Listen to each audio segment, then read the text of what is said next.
coisas Não, melhores vai pra ficar fazer na mais vida, né? Ai, Deus me livre. A Michelle ia ficar estressada se ficar sem casa. Lá na cima a gente se diverte, trabalha, dá risada.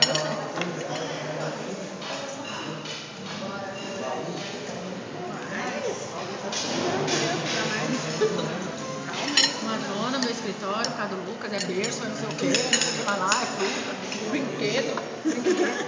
Eu levei todos os brinquedos que a Daniela deu, sabe? Deixei tudo jogado, fica dentro do berço dele lá.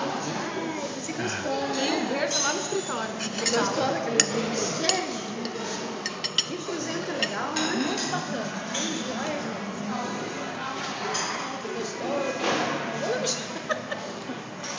Gostoso, agora você tá socando, né? O legal vai ser quando ele comer macarrão, né? Ele vai fazer assim, nossa, vai ser muito legal. Eu sabia que ele ia gostar de banana. O pai dele adora banana. É doente, né? É doente? O Ricardo? Nossa, doente pra banana.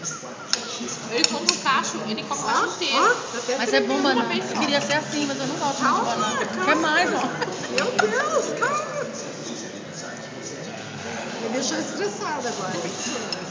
Meu Deus. Agora ele deixou. O Fernando fica babando. Olha lá, agora ele para e fica olhando, não come mais. Olha como ele faz pose. Vai ser artista, né? Garoto. Vai ser artista da Globo, não posso ver câmera.